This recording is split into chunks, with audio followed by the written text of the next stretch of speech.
نحمده ونصلي على رسوله الكريم أما بعد فأعوذ بالله من الشيطان الرجيم بسم الله الرحمن الرحيم رب اشرح لي صدري ويسر لي أمري واحلل عقدة من لساني يفقهوا قولي.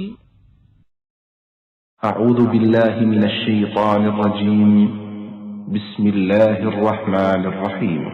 الحمد لله رب العالمين الرحمن الرحيم مالك يوم الدين إياك نعبد وإياك نستعين اهدنا الصراط المستقيم صراط الذين أنعمت عليهم غير المغضوب عليهم ولا الضالين.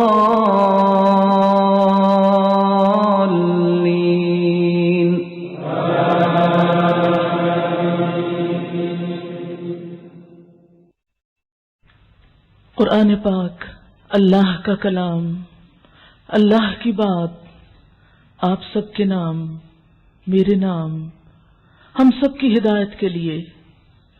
تو آئیے اس دعا کے ساتھ اللہ کے اس کلام کی ابتدا کرتے ہیں کہ وہ اس کوشش کو اپنے لیے خالص کر لے اور قبول فرمائے. بسم اللہ الرحمن الرحیم الحمد للہ رب العالمین الرحمن الرحیم مالک یوم الدین إياك نعبد وإياك نستعين اهدنا الصراط المستقيم صراط الذين أنعمت عليهم غير المغضوب عليهم ولا الضالين. شروع کرتی ہوں اللہ کے نام سے جو بے انتہا مہربان نہایت رحم فرمانے والا ہے.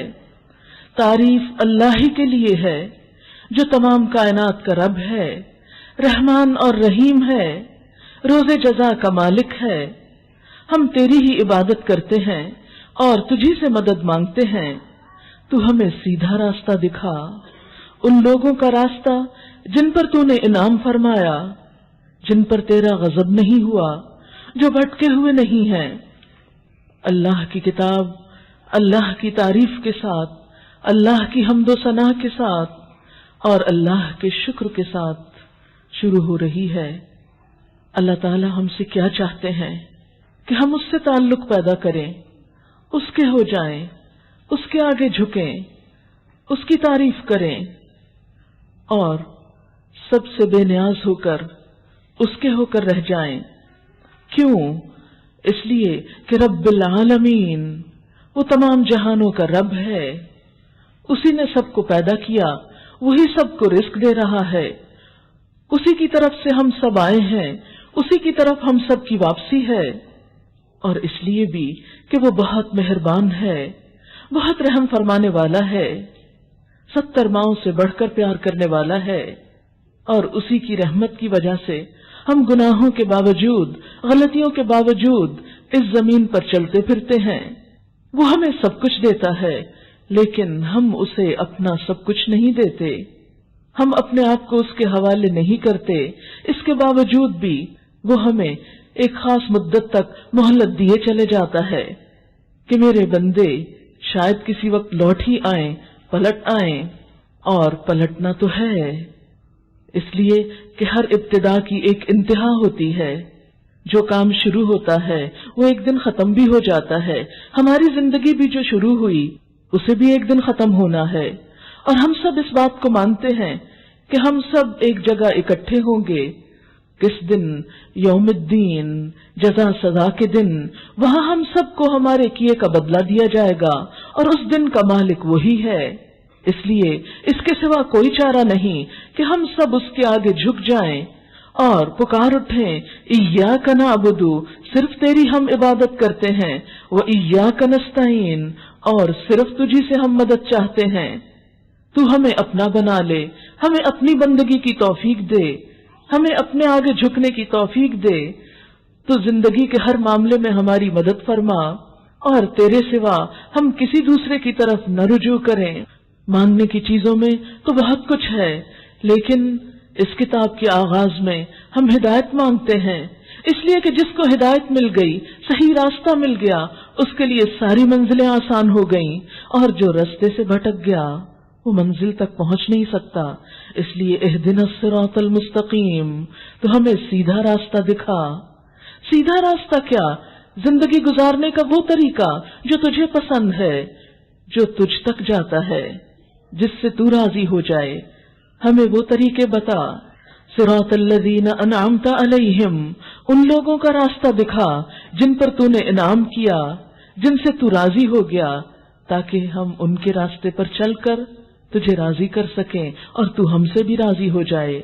غیر المغضوب علیہم، ان لوگوں کا راستہ نہیں چاہیے جن کی طرف تو نے اپنی کتابیں بھیجی، پیغمبر بھیجے، تو نے ان کو راستہ دکھایا، لیکن وہ تیرے راستے پر نہ چلے اور بالآخر تیرے غضب کا شکار ہوئے، جنہیں بندر بنا دیا گیا، خنزیر بنا دیا گیا، جنہیں دنیا میں ہی اللہ کے غضب کا نشانہ بننا پڑا۔ یا اللہ تو ہمیں ان کے راستے سے بچا، والضالین، اور بھٹکنے والوں کے راستے سے بچا۔ تو گویا یہ ایک دعا ہے جو ہم ہر نماز میں مانگتے ہیں، لیکن کتنا ہی اچھا ہو اگر اس دعا کے مانگنے میں ہم واقعی سنجیدہ ہو جائیں، خلوص کے ساتھ مانگیں۔ اور جو شخص خلوص کے ساتھ مانگتا ہے، اللہ تعالیٰ اس کو اپنا راستہ دکھاتے ہیں، لیکن کس طرح؟ اس کا جواب اگلی صورت میں ہے۔ بسم اللہ الرحمن الرحیم، الف لام میم، ذالک الکتاب لا ریب فیہ ھدی للمتقین۔ الف لام میم، یہ کتاب جس میں کوئی شک نہیں، ھدی للمتقین، تقوی والوں کو ہدایت دینے کے لیے ہے۔ گویا جو شخص ہدایت مانگتا ہے اسے پھر اپنے اندر ایک صفت پیدا کرنی ہوگی، اور وہ صفت ہے تقوی کی۔ جو شخص اس صفت سے متصف ہوگا اس کو اللہ کی کتاب بہت فائدہ دے گی، اس کے لیے حق کو باطل میں فرق کرنے کی اندرونی بصیرت پیدا ہوگی، کیونکہ تقوی تو دل کی کیفیت کا نام ہے، دل کے احساسات کا نام ہے۔ تقوی احتیاط کی زندگی کا نام ہے۔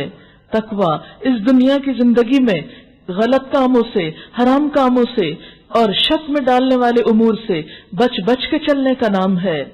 جو شخص احتیاط کی زندگی بسر کرتا ہے، جو دوسروں کے لیے وہی چاہتا ہے جو اپنے لیے چاہتا ہے، وہ شخص جو اپنے رب کو راضی کرنا چاہتا ہے، ایسا شخص حقیقت میں ایک سنجیدہ انسان ہوتا ہے، اس کی نیت درست ہوتی ہے اور وہ اپنے ارادوں میں مضبوط ہوتا ہے اور اس کے لیے کوشش بھی کرتا ہے۔ ایسے شخص کو اللہ تعالیٰ بھی اپنا راستہ دکھاتا ہے۔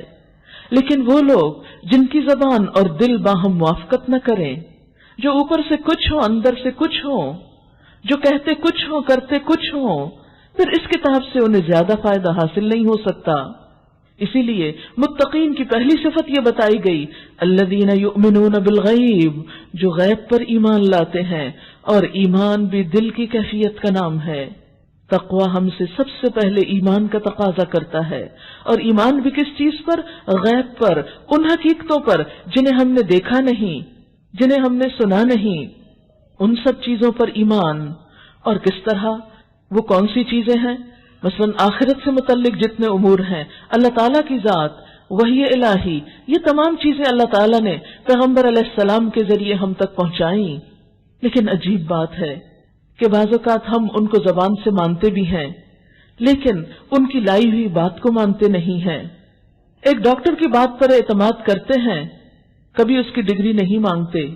ایک سائنسدان کی بات پہ یقین کرتے ہیں، اس پر ایمان لاتے ہیں، اس کی تھیریز کو پڑھتے ہیں اور اس کے مطابق آگے چلتے ہیں۔ لیکن ایک اللہ کے رسول کو جو کہ صادق اور امین تھے، ان پر اور ان کی لائی ہوئی غیب کی حقیقتوں پر ایمان لاتے ہوئے بعض اوقات ہم زبان سے کہنے والے اپنے آپ کو مسلمان بھی شک میں پڑ جاتے ہیں۔ جو لوگ شک کے ساتھ اس کتاب کو لیں وہ اس سے ہدایت نہیں پا سکتے۔ ہدایت انہی کے لیے ہے جو غیب کی سطح پر ایمان لانے والے ہوں، اور پھر جب ایمان لے آئیں تو پھر ان کو جھکنے میں کچھ مشکل نہ ہو، ان کا ایمان ایسی پکار ہو ان کے اندر کی کہ وہ یقیمون الصلاۃ، وہ نماز قائم کرتے ہوں اور اللہ کے آگے جھکتے ہوں، پھر ان کو جھکنے میں کچھ مشکل نہیں ہوتی، کیونکہ انہوں نے اللہ کو اپنا رب مان لیا، محمد صلی اللہ علیہ وسلم کو رسول مان لیا، آخرت پر وہ یقین کرتے ہیں، اس لیے جو کچھ اللہ کی طرف سے آتا ہے اس پر عمل کرتے چلے جاتے ہیں، اور عمل کرنے